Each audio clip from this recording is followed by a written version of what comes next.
Imagine the person you love most in the universe. The one who taught you to tie your boots. The one who held you during a thunderstorm. Now imagine that person became a monster. Not slowly, not through tragedy, but by choice. Now imagine you're the only one who can stop them. Not with a weapon, not with a fleet, with a memory. This is the story of Captain Sarah Venn, who went to make peace with an enemy, only to find out the war was never about territory. It was about her. The drop pod screamed through Kit's upper atmosphere, a metal coffin wrapped in fire. Captain Sarah Venn pressed her helmet against the restraint harness and closed her eyes. The vibration rattled her teeth. The heat was a living thing, pressing against the hull like it wanted to get in and apologize. She opened her eyes. Across from her, Lieutenant Marcus Cole was reciting something under his breath. Not a prayer. A recipe. His grandmother's banana bread. He did this before every dangerous drop. Said it kept his mind off the screaming metal. 2 cups of flour. Sifted, not packed, he muttered. Marcus, Sarah said. 1 teaspoon of baking soda. Marcus. He stopped. Looked at her through the scratch visor. His face was young. Too young for the gray at his temples. We're not here to fight. He blinked. Then why the guns? She didn't answer. The pod shuddered, deployed its braking sails, and the violence softened into something almost gentle. The clouds tore apart below them. And there it was, the Veth City. It wasn't built. It had grown. Spires of obsidian and living crystal twisted toward the sky like frozen smoke. Bridges made of woven light connected towers that pulsed with a slow, amber rhythm. It was beautiful. It was also dead silent. No defense cannons. No interceptorkraft. Just the wind and the waiting. They knew we were coming, whispered Ensign Tyka Rain, the linguist. Her voice was awed and terrified in equal measure. They rolled out the welcome mat. Sarah didn't correct her. The welcome mat was a trap. It had to be. 7 years of war didn't end with an invitation.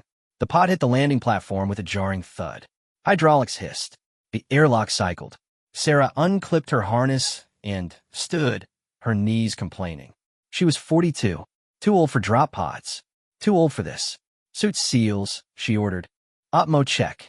Tyka glanced at her wrist display. Breathable. More oxygen than Earth. Slightly higher CO2. We'll get headaches in about 6 hours. We won't be here 6 hours, Sarah said. She didn't believe it. The hatch opened. The air smelled like petrichor and burnt sugar. The platform was empty except for a single figure standing at the far end, arms clasped behind its back. The Veth were tall, 7 feet on average, with elongated limbs and skin that shifted between deep violet and charcoal gray depending on the light. Their faces were unsettlingly human in structure. 2 eyes, a nose, a mouth. But the eyes had no pupils, just a uniform, milky gold that glowed faintly in shadow. This one wore no armor, no weapons, just a simple tunic of woven silver thread. Its head was tilted slightly, as if listening to music only it could hear. Sarah stepped forward. Her boots made soft clicks on the crystal surface. Marcus and Tyka flanked her, hands resting on their sidearms but not drawing. I am Captain Sarah Venn of the United Earth Confederation, she said. I'm here under the terms of the armistice request. The Veth didn't move, didn't speak, just stood there, those golden eyes fixed on her face. Then it smiled. It was the wrong smile. Too wide, too many teeth. And the teeth were wrong too. Not sharp, not fangs, but flat and human in a way that made her stomach turn. It was a mimic smile, a thing that had learned what a smile was for, but not why. Captain Venn, it said. The voice was a low hum, like a cello string plucked too hard. We have waited. For what? Marcus asked. Too fast. Too sharp. The Veth's gaze slid to him, then back to Sarah. For her. Sarah felt a cold finger trace her spine. Who are you? I am called Eshel, it said. I'm a speaker for the Confluence. And I'm to take you to the architect. Tyka shifted her weight. The architect? We've never heard of any architect. Your command structure doesn't have. You have heard of him, Eshel said. You simply did not know the name. It turned, gesturing with one long, 3-fingered hand. Follow. Please. Not a command. A request. That was new. Veth didn't request. They demanded, or they destroyed. 7 years of watching colonies burn, ships vanish, and soldiers come home in boxes had taught humanity that much. Sarah followed. The walk through the city was surreal. The bridges of woven light held her weight like stone. The towers pulsed as she passed, their rhythm changing slightly, as if the city itself was curious about her. Marcus stayed close, his hand never leaving his sidearm. Taika stared at everything, her lips moving as she recorded observations. "They're not looking at us," Marcus whispered. He was right. There were other Veth in the city. Dozens. Hundreds. They moved along the bridges and through the crystal archways, going about their business. But none of them looked up. None of them acknowledged the three humans walking through their heart. "They've been told not to," Tychus said. "It's a sign of respect, or a sign of something. I can't tell which." Eshel led them to a tower at the city center. It was shorter than the others, but broader, its surface carved with symbols that shifted as Sarah watched. Not changing, but rearranging, like a puzzle solving itself in slow motion. The door opened without a touch. Inside, the air was warmer. The burnt sugar smell was stronger. And there, standing at a table of black stone, was a Veth who didn't look away. He was smaller than the others, barely 6 feet. His skin was a steady, unchanging charcoal, and his eyes had pupils. Not gold, not glowing, just dark, human-adjacent pinpricks in seas of white. He was studying a holographic map of the spiral arm, and he did not turn when they entered. "Captain Van," he said. His voice was different too, less of a hum, more of a rasp, like someone who had learned to speak human languages not by mimicking, but by bleeding. "Thank you for coming." "You're the architect," she said. "I am." He turned, and Sarah's heart stopped, because she knew that face, not the shape of it. The Veth had no noses to speak of, and their mouths were wider, their chins sharper. But the way he held himself, the way his head tilted just slightly when he was about to say something difficult, the way his left hand curled into a loose fist when he was nervous. She knew it the way you know a lullaby you haven't heard in 30 years. "No," she whispered. "Gob." Marcus's hand was on her elbow. "Suha, what is it?" The architect smiled. The real smile this time. Small, sad, almost shy. "Hello, little bird," he said. The words hit her like a physical blow. Little bird. That was what her brother had called her. Her older brother. The one who had vanished when she was 12. The one who had been taken by the Veth during the first contact massacre. The one they had declared dead 23 years ago. Elias. Her voice broke on the second syllable. "Not anymore," he said. "But yes, once." Marcus drew his sidearm. "Tika stumbled batsquart." But Sarah stood frozen, staring at the creature that wore her brother's mannerisms like a stolen coat.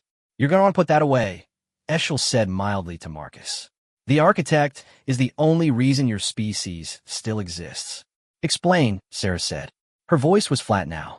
The shock was settling into something harder, something colder.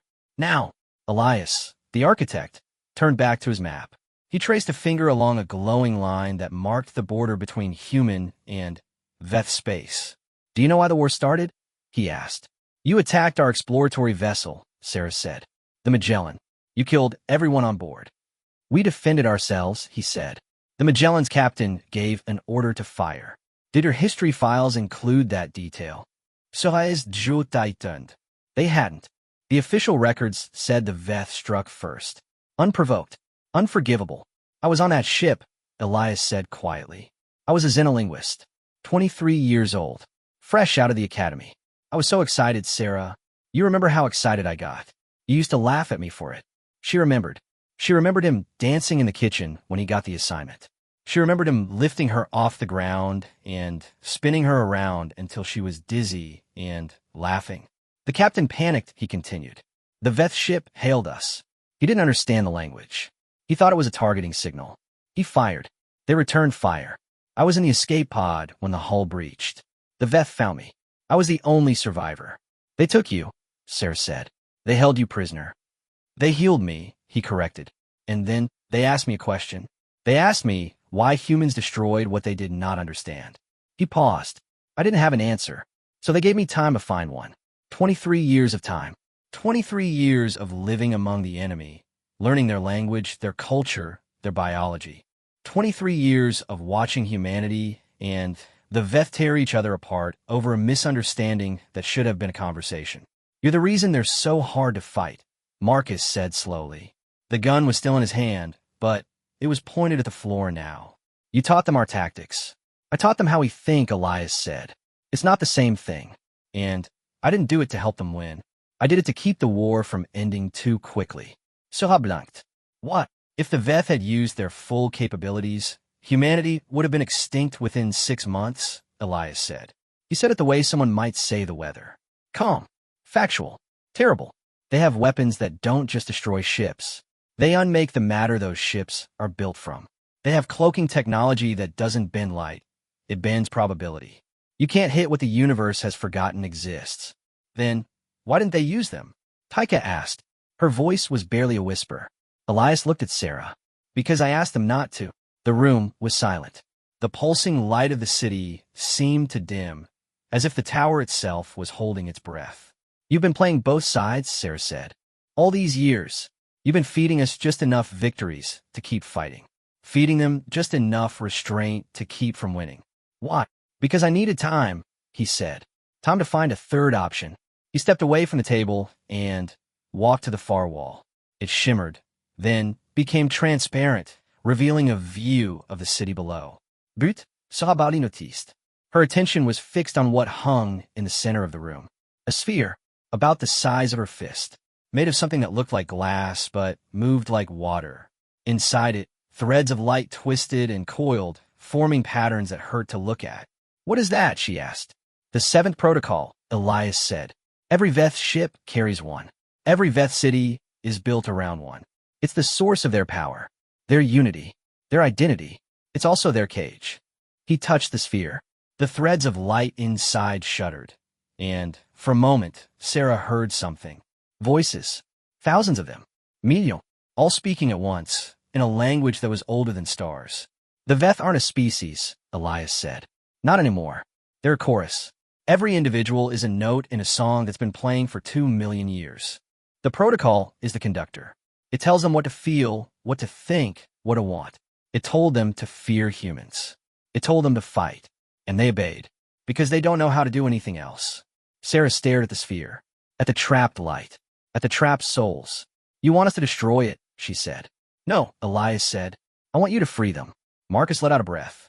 Free them from what? From being a hive mind? Captain, if we break that thing, they might just turn into a bunch of angry individuals with superweapons. Or, Elias said, they might remember who they were before the protocol. Before the song. They might remember how to choose. And if they choose to kill us? Sarah asked. Elias met her eyes. His were dark and tired and achingly familiar. Then, at least it will be a real choice, he said. And not just a note in someone else's music. They didn't sleep that night. The Veth provided quarters, spare, clean, and unsettlingly comfortable. Sarah sat on the edge of a bed that felt like warm moss and stared at the wall. She could hear Marcus in the next room, pacing. Taika was murmuring to herself, running translations, trying to find the lie in Elias's story. There was no lie. That was the worst part. She knew her brother. Not the creature he had become, but the boy he had been. Elias Venn had never been capable of cruelty. He had cried for a week when he accidentally stepped on a garden lizard. He had spent his entire first paycheck at the academy on a coat for a homeless man he passed every day on his way to class. If he said the protocol was a cage, it was a cage. But he had also spent 23 years among the Veth. 23 years of isolation, of adaptation, of watching his own species from the outside. What had that done to him? What had it turned him into? A knock at the door. Soft. 3 taps. Come in, she said. Elias entered. He moved differently now than he had in the tower. Slower. More hesitant. Like he was remembering how to be a person instead of an architect. You used to do that, Sarah said. 3 knocks. So I'd know it was you and not Mom. You remember. I remember everything. She didn't say it like a gift. She said it like a wound. He sat on the floor. Not on the other bed, not on the chair by the window. On the floor. Cross-legged, like he used to do when they were kids, and he wanted to have a serious conversation. I watched your career, he said, from a distance. I saw you make captain. I saw you negotiate the armistice with the Tar. I saw you refuse to fire on that civilian transport during the Battle of the Halo Ring, even though your commanding officer ordered it. They court-martialed me for that. They gave you a medal, he corrected, after the inquiry, because you were right. The transport was full of children. Serais toi titan. How did you know that? I was there, he said quietly. Not in person, but the protocol touches everything, Sarah. It records everything. I've been watching you for years. Not as a spy, as a brother. She stood up, walked to the window. The city pulsed below, amber and patient. You could have contacted me, she said. After the war started, you could have sent a message, told me you were alive. Would you have believed it? She wanted to say yes, but she was a soldier, and soldiers don't believe in ghosts. Why now, she asked. Why ask for peace now? What changed? Elias was quiet for a long moment. When he spoke again, his voice was different, thinner, almost afraid. The protocol is dying, he said. It's been dying for centuries. The song is getting slower. The notes are decaying. In about 50 years, it will stop entirely. And when it does, the Veth won't just lose their unity. They'll lose themselves. Every individual will be alone for the first time in 2 million years. No memories, no identity, no sense of self. Just empty bodies waking up in a universe that doesn't make sense. Sarah turned. You're not asking me to free them. You're asking me to save them. I'm asking you to help me give them a chance, he said. The 7th protocol can be rewritten, not destroyed. Rewritten. Instead of suppressing individual identity, it can amplify it. Instead of forcing unity, it can allow choice. But the rewrite requires a catalyst. A voice that isn't part of the song. A human voice. Why human? Because we're messy, he said. We disagree. We fight. We love people we shouldn't. We change our minds. We grow. The Veth have never had any of that. They've never had to choose. They've never had to doubt. They've never had to forgive. He stood up, walked to her, stopped an arm's length away. The protocol will only accept the rewrite from someone who has lost something to this war, he said. Someone who has suffered. Someone who still has the capacity to hope anyway. That's you, Sarah. It's always been you. She looked at him, at the brother she had mourned, at the enemy she had sworn to destroy, at the man standing between two species, trying to hold them both together with nothing but hope and a dying god in a glass sphere. What happens to you? She asked. When the protocol is rewritten. Elias smiled. That sad, familiar smile. I don't know, he said. I've been part of the song for so long, I'm not sure where it ends, and I begin. Maybe I'll remember how to be human. Maybe I'll fade into the chorus. Maybe I'll just stop. That's not good enough. It's all I have. She wanted to argue, wanted to grab him and shake him and demand certainty. But she was a soldier, and soldiers know that certainty is a luxury for people who aren't standing at the edge of annihilation. Tell me what to do, she said. The rewrite required 3 things. Elias explained them in the tower, with Eshel translating the technical details and Marcus taking notes while Taika ran probability calculations on a risk comp. First, a physical connection. Sarah had to touch the protocol sphere.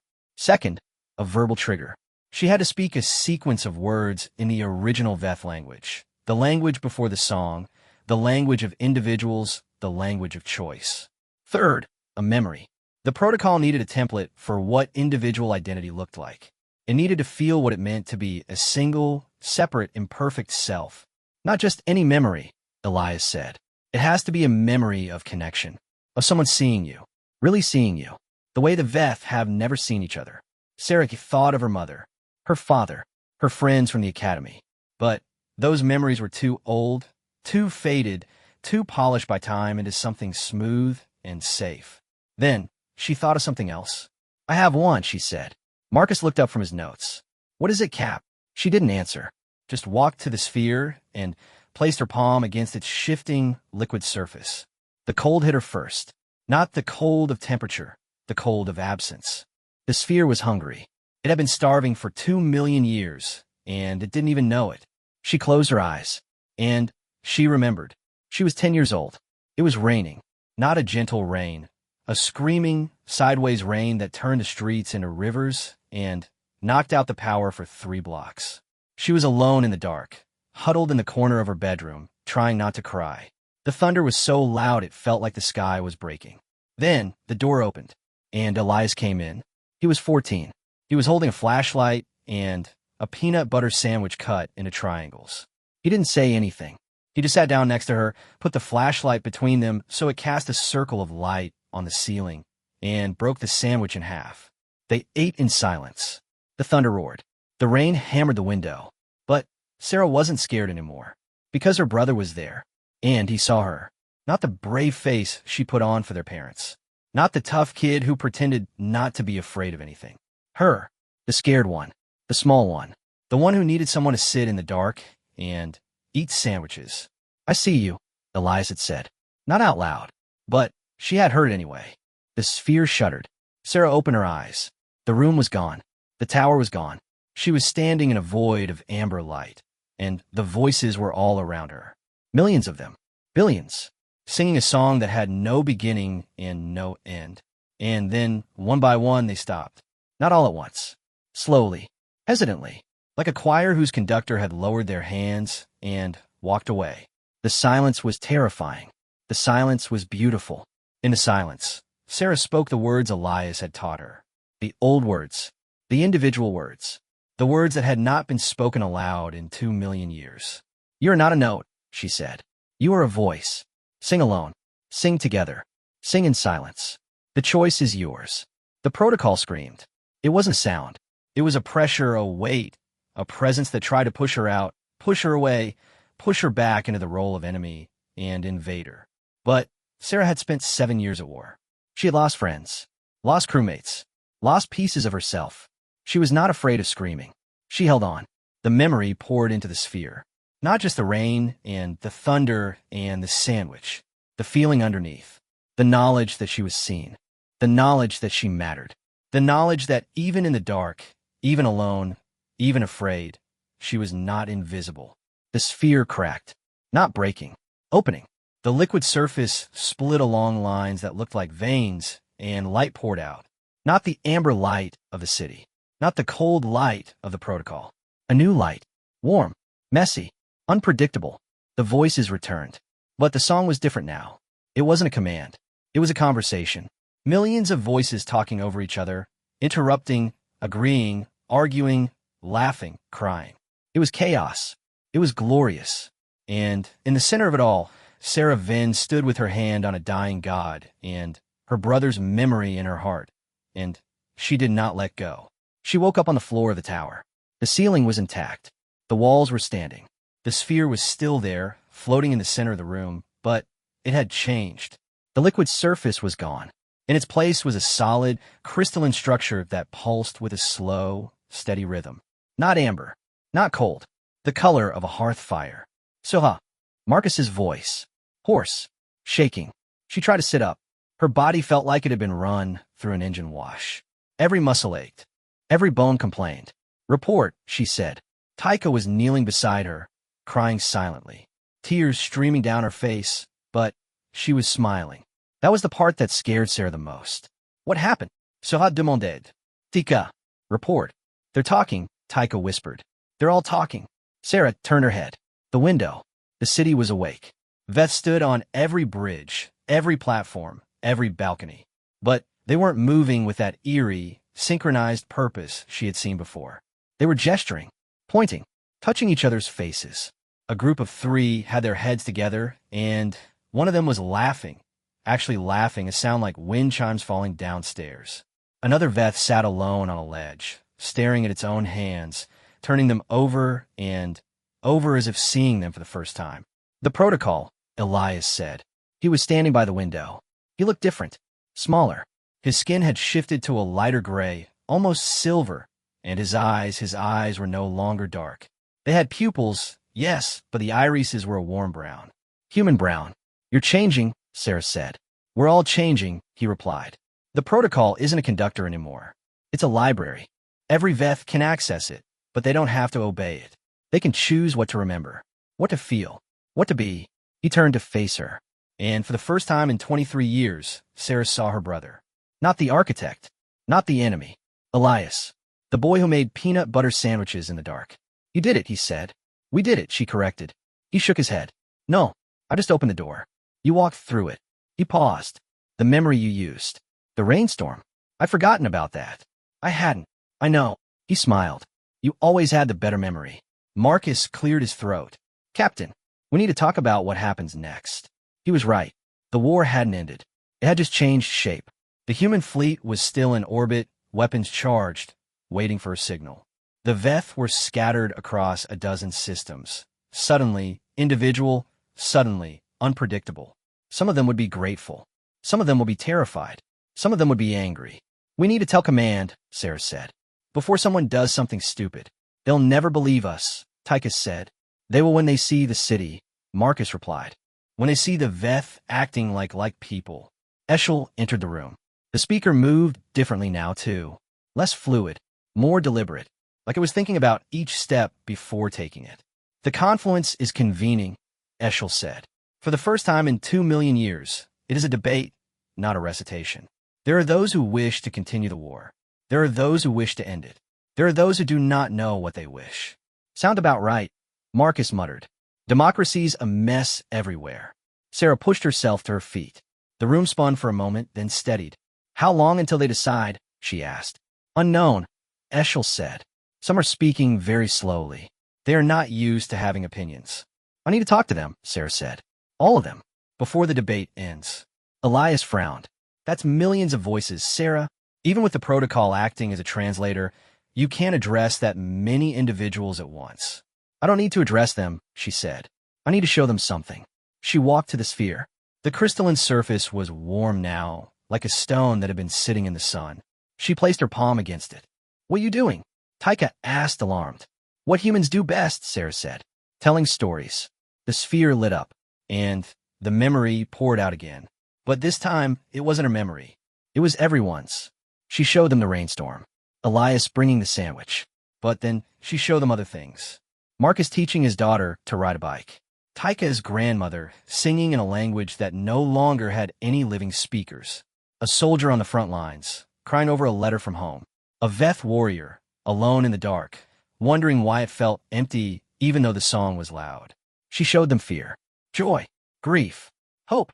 The million small, messy, beautiful moments that made up a life that was chosen instead of assigned. And then she showed them something else. Something she hadn't planned to show. The moment she learned Elias was dead. She was 19, a cadet. The officer came to her dorm room at 2 a.m., and she knew before he opened his mouth.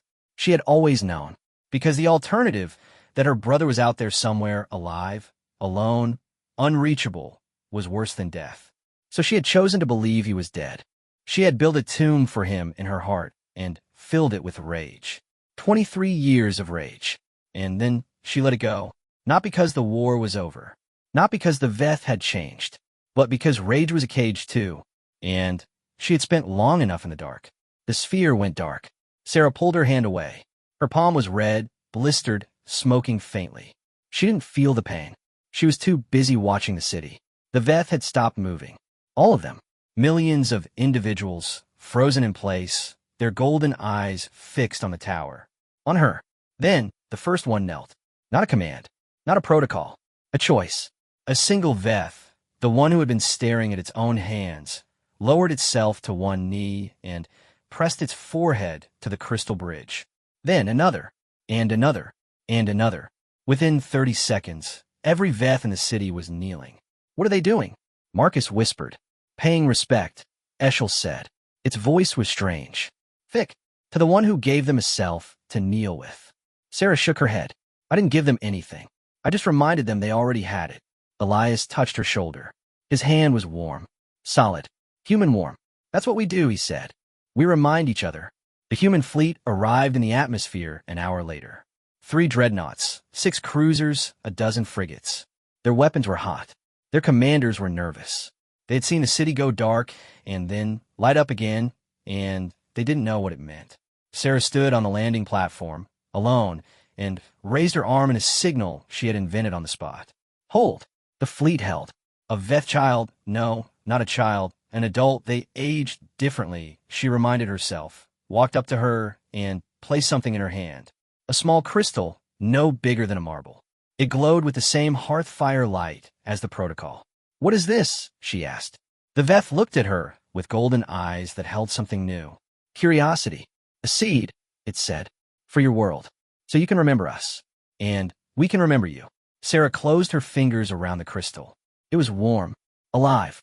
She looked up at the fleet, at the guns, at the commanders who were probably screaming at each other right now, trying to decide whether to fire or flee. She smiled. Tell them to stand down, she said to Marcus, who was standing behind her with a tablet full of urgent messages. Tell them we're not done negotiating. Tell them it's going to take a while. How long? He asked. She looked at the crystal in her hand, then at the city, then at her brother, who was standing at the edge of the platform, watching the sunrise with eyes that had forgotten how beautiful it was. I don't know, she said, but I'm not leaving until we get it right. The war didn't end that day, or the next, or the year after. Peace, Sarah learned, was not a signature on a treaty. It was 1,000 small choices made over and over by people who had every reason to hate each other and chose not to. The Veth built embassies on human worlds. Humans built schools on Veth colonies. The protocol, the new protocol, the one that amplified instead of suppressed, hummed in the background, a quiet reminder that every voice mattered. Elias never fully became human again. He also never fully became Veth. He existed in the space between, a translator not of language, but of experience. He visited Earth once, stood in the rain, ate a peanut butter sandwich cut into triangles. He cried for an hour afterward. Sarah held his hand and didn't say a word. The seed she'd been given grew into a tree. Not a normal tree. Its leaves were crystal, and its fruit glowed in the dark. It stood in the center of the new embassy, and every day humans and Veth sat under its branches and talked. About nothing. About everything. About the weather, and the war, and the small, terrifying, wonderful business of being alive. And sometimes when the light was just right, the tree would hum. Not a song, not a command, just a note. A single, steady note that meant nothing and everything. A note that said, simply, I see you.